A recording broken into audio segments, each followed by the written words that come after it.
ఏమైందండి అలా అన్నారు? బాగా నీరసంగా ఉంది, అందుకే అలా ఉన్నాను. అయితే ఈరోజు ఒక ప్రోటీన్ పౌడర్ చేశాను, అది పాలల్లో కలిపి ఇమ్మంటారా? తీసుకురా అయితే. తాగి టేస్ట్ ఎలా ఉందో చెప్పాలి. సరే అయితే. ఇదిగండి పాలు.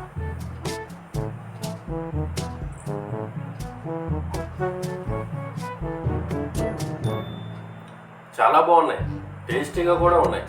ఎలా చేసావు? చెప్తాను వినండి.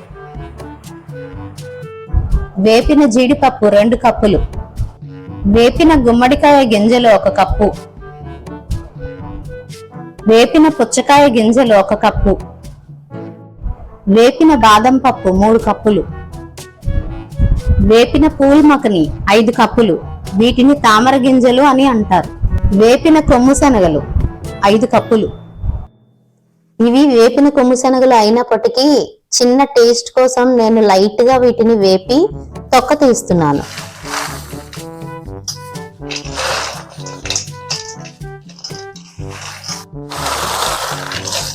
ఇలా వీటిని గట్టిగా పిసిపితే తొక్క ఈజీగా వచ్చేస్తుంది.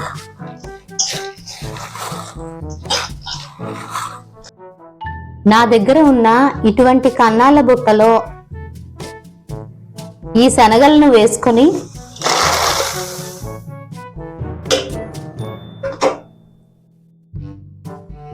ఇలా అనుకుంటే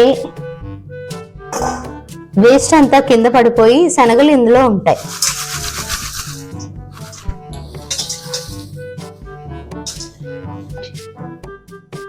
చూడండి, శనగలు ఇందులో ఉండిపోయి వేస్ట్ అంతా కిందకు వచ్చేస్తుంది.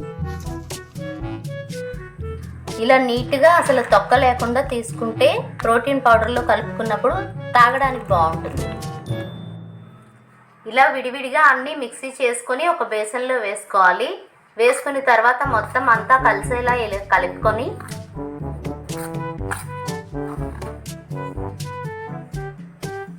ఈ అన్ని పౌడర్ని ఇలా లైట్గా కలుపుకొని ఇలా జల్లెడలో వేసుకొని మెత్తని పౌడర్గా జల్లించుకోవాలి.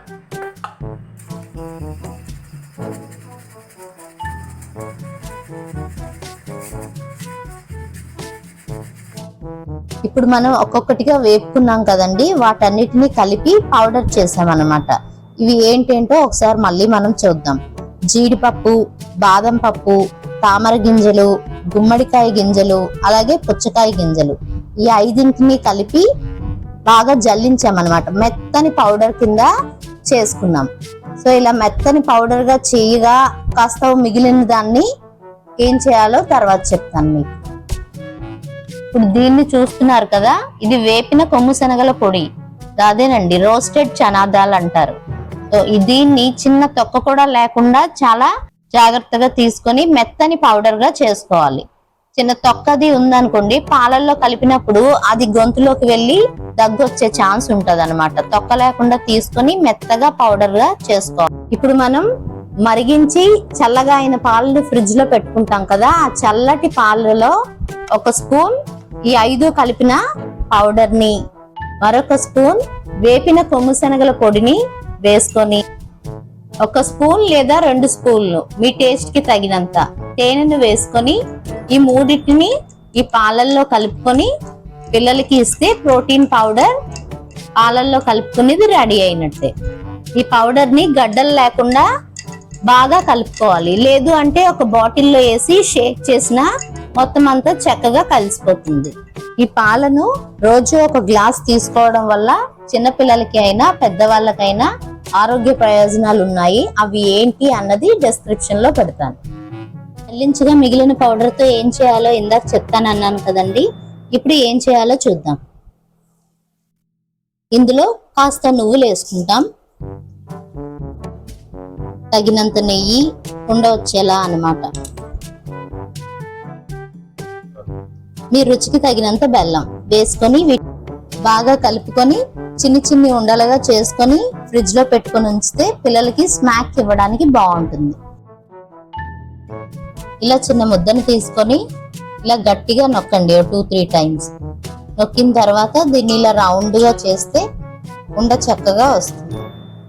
అదే మనం డైరెక్ట్ గా చేసిస్తే ఉండ సరిగా రాదు. చూసారా,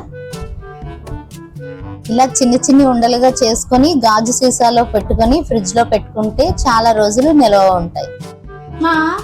ఏంటమ్మా? ఈ స్కూల్ కి స్నాక్ చేశాను, తిని ఎలా ఉందో చెప్పు.